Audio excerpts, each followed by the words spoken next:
Hi, everyone. This is the Leadership with Heart podcast, and this is Heather Younger, your host. Employee experience is powered by emotions. Managers and or leaders within organizations get to choose which emotions they unleash from within the people they lead. Leaders, meaning supervisors or above in an organization, drive much of the positive or negative emotions by their actions or inactions, their words, or what they fail to say. When a manager chooses their words and their actions carefully, they exhibit great emotional intelligence. These managers are often thought of as leaders who care, or as I like to call them, leaders with heart. This special brand of leader drives engagement and loyalty simply by being themselves. Are these leaders perfect? Absolutely not. It is in their awareness and sharing of some of their imperfections that we realize their true brilliance. In this podcast, I ask you to see yourself in the stories my guests tell about times when they were not the best versions of themselves, but how they used their hearts to guide them to a deeper connection with their team and heightened leadership prowess. Before we move on and you hear the show today, I want to make a special request of you. I would like this podcast to remain successful and to increase the amount of listeners and people who are downloading it. And in order to do that, I need to get more reviews. So, for anybody who is a listener, and if you love the show, please go and do a 5-star rating and write a review anywhere you listen. And then screenshot that. If you screenshot that and you email me at heather@customerfanatics.com, heather@customerfanatics.com, then in the next show, I will give a kudos to you for doing so, because I actually am very appreciative of anybody who does write those reviews. And if you already have done so, thank you very much. Thank you for joining the show and enjoy this one. Hi, everybody. This is the Leadership with Heart podcast, and it's Heather Younger, your host. So today I have Alex Smith on the phone, and she is, from what I can tell from a distance, an amazing leader. A couple weeks ago, I was speaking as a keynote speaker at a conference in Tennessee, and she wasn't able to make it, but one of her team members had come up, and it was accepting, I believe it was accepting an award. And when he talked about her and the different things that she was doing inside of a kind of the government space, I was really just floored. And immediately I'm like, I reached out right away on LinkedIn and said, I have got to have you on the show. I want to hear a little bit more about what you're doing, but just kind of the leadership mindset. So that's why you're here, Alex. Excellent. Fantastic. So, where are you right now anyway in your leadership journey? Well, I would say I am really refining and defining what it means to be an HR leader, and I was a business leader in general. And so I've now been the head of HR for the City of Memphis for almost 4 years. And in the beginning, I would say, new to the executive space and not quite confident, be honest with you, about did they make the right choice? And, is this a role I really can do? Because it seems so big. But now, 4 years into it, we've been able to accomplish a number of different things with the team. I've learned a lot about what does it mean to build a team and have a high-performing team and how to influence and drive change. And so as I approach my 4th year in this role, I'm now feeling comfortable. And so it's now about, I think, solidifying, I would say, myself as a business executive and looking at how I can drive more innovation and more challenge, if you will, from an operational standpoint. So it's an exciting time for me. I love that. Well, so I worked in local government here in Colorado. And so I know, it's so funny because we'll say, at work, when we're not in government, we'll say, rather in the private sector, we'll say, that's just so political. And I'm like, when you're in government, it is political. So you have to navigate those waters of all the commissioners and the representatives or whoever else, council people, whatever else you're dealing with. Right. So, I could appreciate it. The other thing I love about how you described where you're at is that particularly being in HR, is that you're trying to solidify yourself as in a business leader, as an executive business leader, which is really a reframe for HR, because often, so it's kind of like what you get what you ask for, you get what you portray. And so with HR, it's normally like, it's the process and the payroll and the more tactics and things like that, right, day to day. And so thinking of yourself as an executive business leader elevates your mindset and all of your actions and behaviors around that, right? Now you deserve to be at the table. Now you provide value because you will at the table, right? And that's just a different way of thinking about it. Absolutely, and really seeing HR as a business. So I talk with my team all the time that we are in the business of talent outcomes and the care and feeding of our employees and their families. And so just for the City of Memphis alone, we have over 8,000 employees. But we also have over 7,000 dependents and spouses that are on our health care plan. We have over 5,000 retirees that we touch, and we have thousands of candidates as well that we touch as well. So on an annual basis, we are touching over 20,000 people as a small HR community.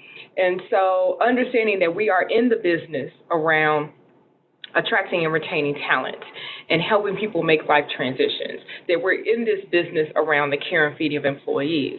That is something that's really become very clear to me. And so if you're running a business around people, how do you cultivate your products? How do you help to drive change? How do you help people understand the value of what you bring to the table? And probably most importantly, how do you help drive really the talent outcomes that the business needs in order to be successful as an organization? That's what we're focused on. And that's, as I look at the next 4 years for me, potentially in this role is, being able to solidify how we as an HR organization bring that value to the table, and most importantly, understand the scope and the weightiness of what does it mean to understand the people side of our business and help our business leaders understand that too and drive it for the organization to be successful. So I'm going to be curious, because when you said to help our leaders, because leaders, of course, it's leadership with heart, and everything I do, whether it's speaking or writing or whatever, is about how can we impart upon leaders the positive power they have to change the experience for the people that they lead. And when you said that to me, kind of the weightiness of it, there's a responsibility there. There's not an option to it. How do you, as the city, actually do that with your leaders? Because you're off. I'm sure, knowing government, you probably have locations dispersed throughout the city, and leaders that you can't touch all the time, and particularly in HR, having the indirect responsibility for them, but the indirect reporting, but not really direct reporting to most of these leaders, right? So how do you do that? What are some of the steps you've taken? I'm very curious.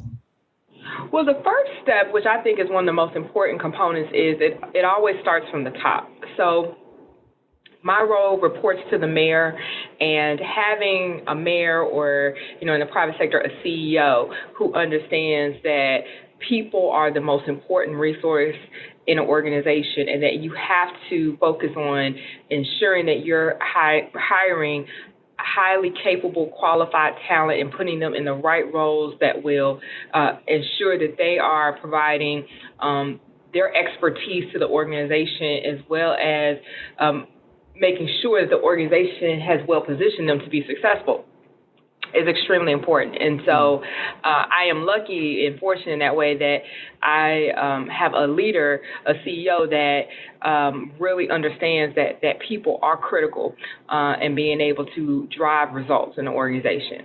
So that's the first piece. The second piece is ensuring that our talent management systems and processes fully support this idea around right people in the right places at the right compensation, doing the right things. And so everything from, the way that we source talent, look at our interview processes, our organizational structure. All of those things have been thoroughly reviewed and considered and thought through in terms of helping to try to drive the best outcomes that we can. Now, the City of Memphis is a 200-year-old organization, and I've only been in this role 3.5 years. And so obviously there's things that already existed that, we've had to just manage and work with. But what we try to focus on is for every net new leader, net new role that we have, ensuring that it's aligned to the value system that the mayor has put in place. Secondly, having more leadership training, and so we have invested in not only high potential training, but direct leadership development training for all of our leadership levels. To help them in growing in their leadership capacity. We also have started offering executive coaching for certain leaders as well to help them on a one-on-one basis. And then, of course, having, and lastly, I think probably the most important thing is having an accountability system. So in addition to our talent management practices, also having a performance management system as well. And so not only do we do your quarterly performance review process that other organizations have, but from a management practice perspective, we have a monthly KPI meeting the last week of every month where we, as a leadership team, sit down with all the top executives and go through the most important KPIs for the organization and talk through what's going well, what's not going well, how we can work together to solve issues. And also, as an executive leadership team, we meet on a weekly basis and go through issues as well. And so having that accountability structure in addition to the talent management structure and then having the support from the top, from the CEO, all of those three things together has allowed for us to drive for some pretty amazing results for our organization and keep the ball rolling in terms of the eye around talent. I love that. Well, that's good. That's a lot. That's a lot for people to take in, particularly if they are struggling with that, whether they're in or outside of HR. You can bring that value back to your organization. So I definitely appreciate that. So I'm curious to know what do your people say about you as far as your leadership style? They would say that I am absolutely, I'm results oriented. I'm also very team people oriented as well in terms of looking at how do we work collaboratively as a team in order to get things done. So for example, we ran across an issue earlier this year where we were having some challenges with recruiting for our police department. And instead of me having just a one-on-one conversation with my talent management leader about that specific issue, I actually brought the issue to our HR leadership team meeting so that all of the HR leaders together could brainstorm different options related to how we solve the recruiting challenge. And I've done that over and over again because I believe that the collective thought is better than just the individual thought, and the collective debate is better than one being isolated trying to solve a problem.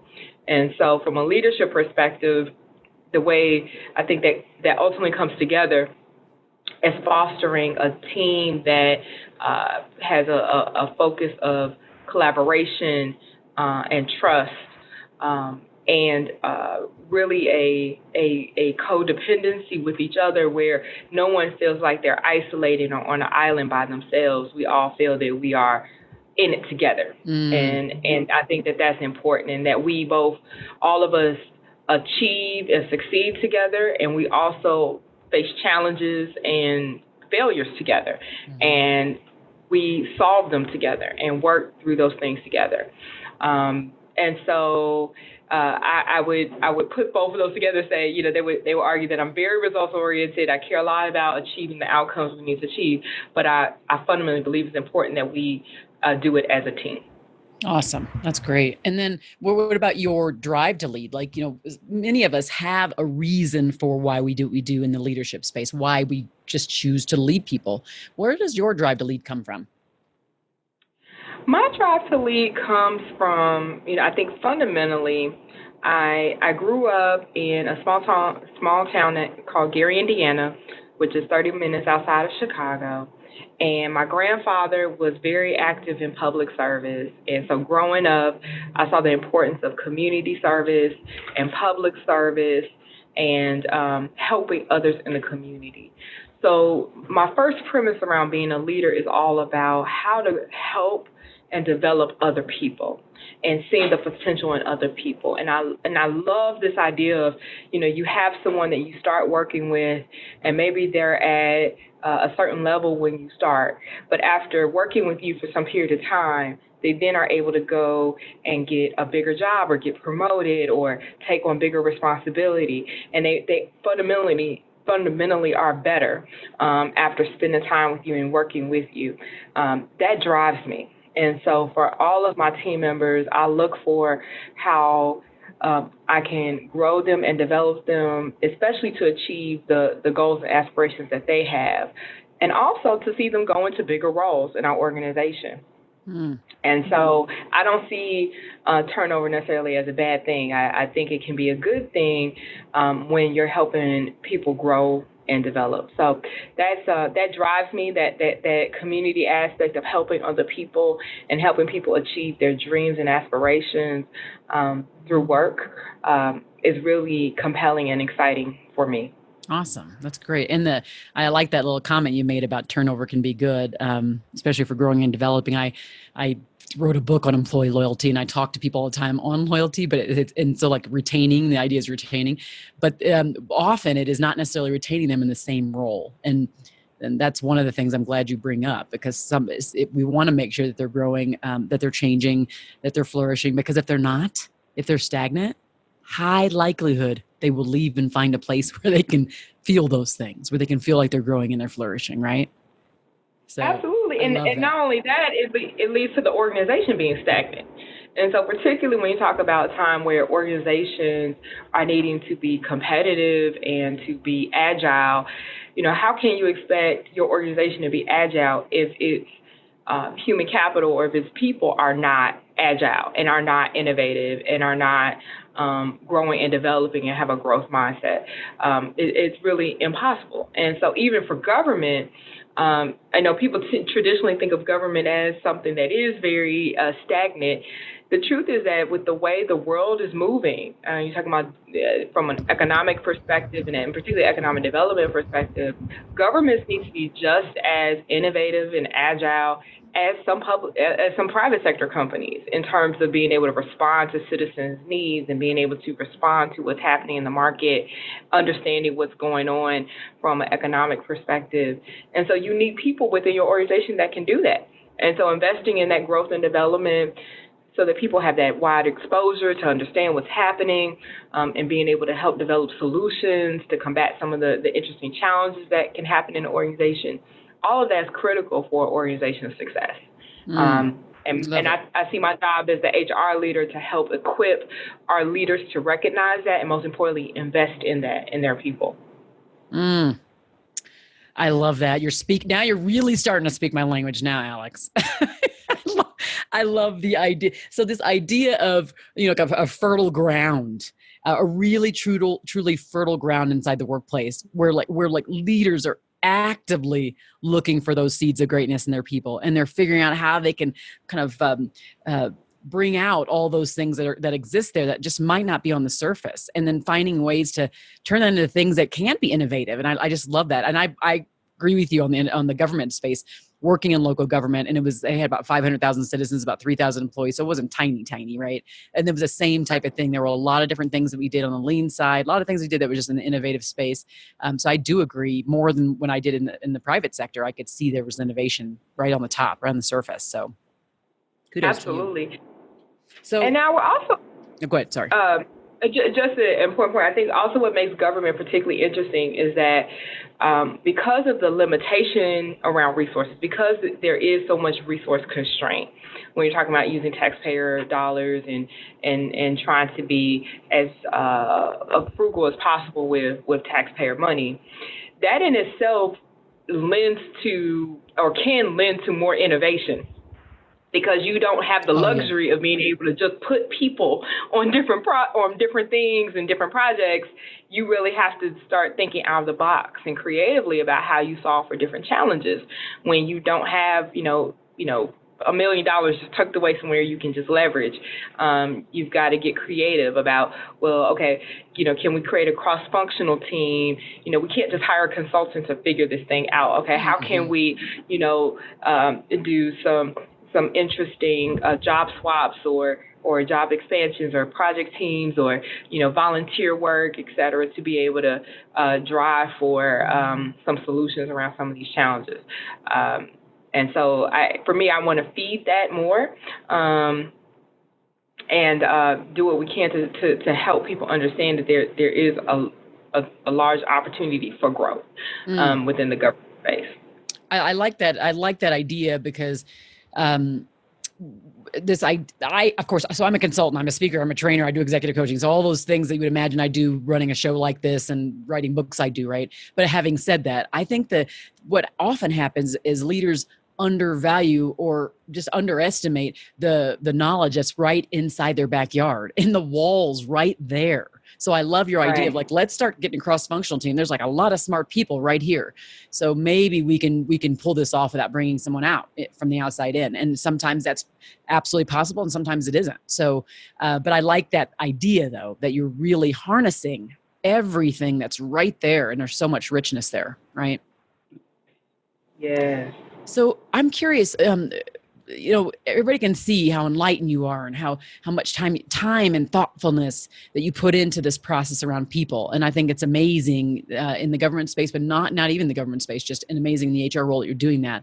But there's always, for us as a leader, there's a time when we can kind of look back, whether it's in recent or way back, that we weren't the best leaders. Like we just weren't real proud of ourselves. Maybe a specific example where you're in a meeting or a specific exchange or interaction. Is there something that just pops to the top of your head now where you'd like to share with the listeners? And this is obviously requires us to get more vulnerable, but it is where all the learning comes from. So again, a specific story. And then after you tell us that, what did you do to come out of that space? What did you do to come out of that place where you weren't so proud to the place where you're like, you know what, like I'm back on track now?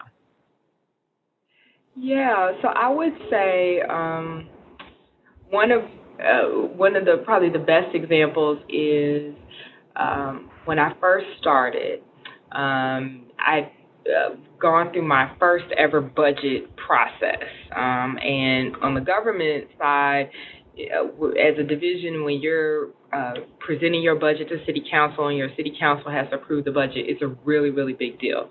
And you have to go through a lot to research, really, to go through in-depth explanation about how you're, spending your money, why you're spending your money, and answer all the questions that the city council may have of you.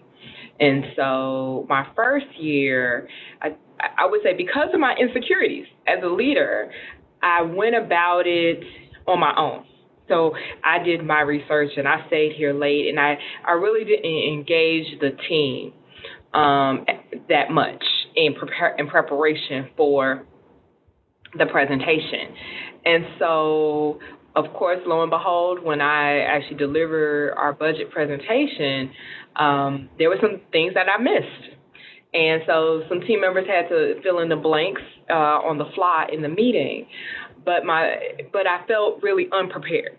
And I felt unprepared because I didn't fully engage my team as much as I could have and really picked at the brain trust around me. And so that was a big lesson learned for me. And that's where I would say I started to fully embrace this idea of I can't do this on my own, and I have to fully engage my team and make sure my team is fully a part of the process, so that not only that I'm tapping into their knowledge base, but more importantly, they feel invested in the outcome and what we're doing, because this is not just my budget, this is our entire division's budget, and they need to be just as engaged around this as I am. And so that experience, and by the way, they cut my budget by $800,000 that year. So I definitely felt the pain of not being able to answer their questions properly. And so the next year, I went about it a completely different way and had a very thorough process with the team to develop the budget, to study for the budget presentation, to have them a part of the budget presentation in the process. And we were much more successful the next year. So that was a big lesson for me. Yeah, that's a big, like you said, you felt the pain. So that was one of those things. It's an ouch. It was like a stick versus the carrot, right? You didn't want to have to feel that again. No, you don't want to feel that again. But it was an important lesson for me to learn. And I certainly believe if you're going to fall, it's better for you to fall early. Oh, yeah. So you can learn than to fall later, Yes. where the consequences are more dire. And so I just had some really important lessons my first year in this role that helped shape the rest of the years. And because I was open to learning and being humble, and understanding that I don't know everything and that there are lessons to be learned, I think all of that allow for us to grow and develop as an organization, and allow for me to grow and develop as a leader, and then ultimately become more successful in achieving the results that we wanted. That's great. And I know I hear that word results again. I know that's one of your favorite things. And you know what? That's a really good person to be, I think, in HR, in government. And I think it's also good to have that counterbalance of that focus on people too. So for those leaders who could be kind of at a crossroads in their leadership, or they just need a little extra motivation to kind of get through, what might be a couple pearls of wisdom, diamonds in the rough that you'd like to leave them with? Sure. So I think the first thing is they need to clarify their true north. They need to clarify their why. Many times when you're feeling stressed, when you're feeling frustrated, or even when you're just feeling tapped out, what you have to do is go back to the source of why you took the job in the first place, or why you decided to accept the leadership position, and go back to that. And so I think it's very important that you always have your true north, and you're clear about that, so that you can tap into that when you're feeling exhausted. The second piece that I think is so important is that having wise counsel around you is invaluable. And sometimes as leaders, we feel like we need to, as I mentioned in the budget example, you feel like you got to go at it alone. You got to do it yourself. You got to show people how amazing you are. And the power of leadership is actually the ability to be humble and vulnerable, and to know and understand that you do not know everything. And so being able to surround yourself with people who are smarter than you in certain areas or certain topics, or just in general, is a very wise and important decision to make, because you're able to learn best practices, you're able to have support, you're able to get access to even more knowledge and resources when you have really smart people around you. And so surrounding yourself with wise counsel is very important. And then the third piece I think is really critical, and something I also had to learn, is that it's important that you take care of yourself.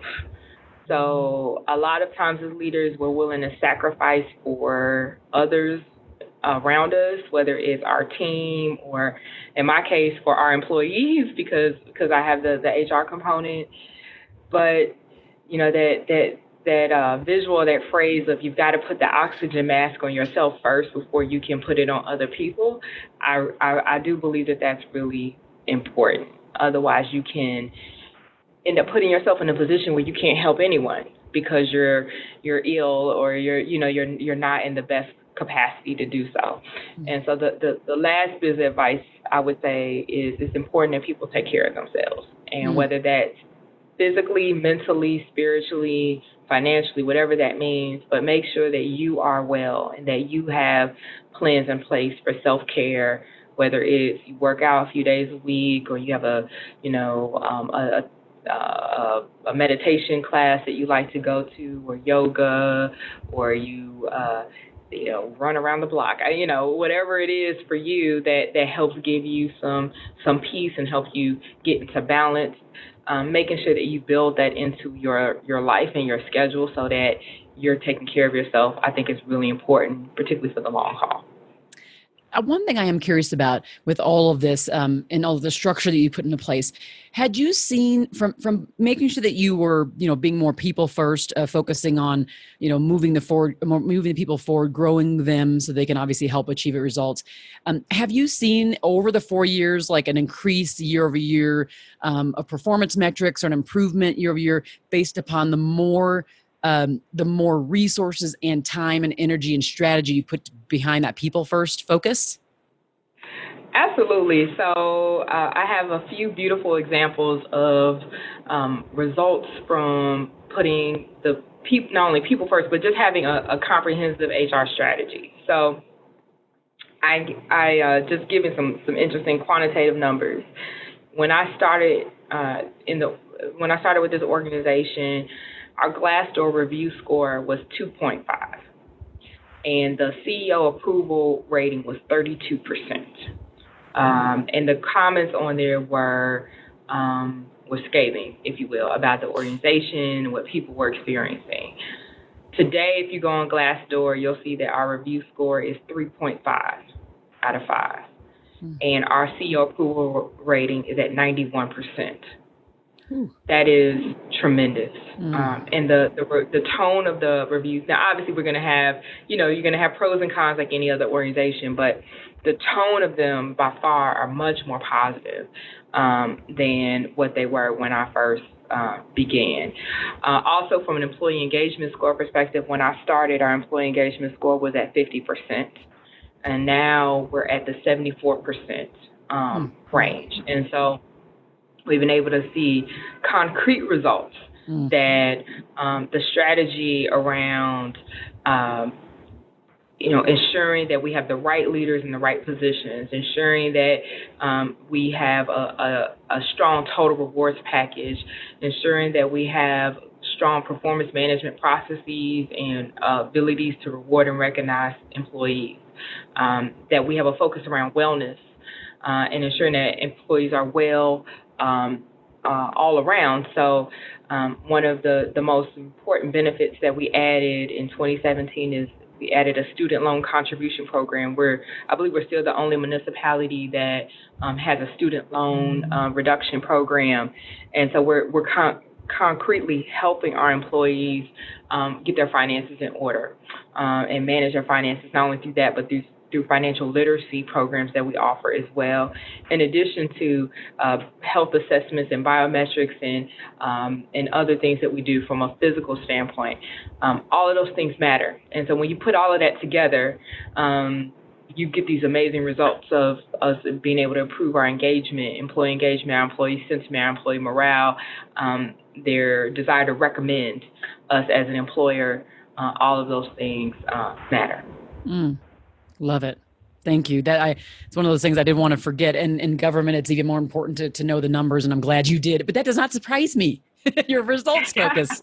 So of course you're going to know the numbers. I'm very result focused. I love it. I need to be a little bit more that way, which is why I'm asking the question. So, I appreciate this. For those who are listening, I know you have had to receive some really deep and good value here by listening to Alex. And I will make sure to put more information about her in the show notes. But please do make sure that you share this episode with anybody and everyone, because the more we do that, and also, of course, write a review, it helps it go up in the algorithm so that it kind of bypasses other leadership podcasts. This one is special. It's special because we get to hear not only from amazing leaders, which I think other shows do, but we get to hear about all of their trials and tribulations and the ways they come out of it. It's a huge teaching moment for those who are listening. So thank you for listening. And Alex, this has been great. I really appreciate you. Thank you so much for taking the time to be on here with us. Absolutely. Thank you for the time as well. And thank you for listening to the Leadership with Heart podcast. Thank you for listening to the Leadership with Heart podcast. You can grab the show notes by visiting customerfanatics.com. And don't forget to subscribe to our newsletter.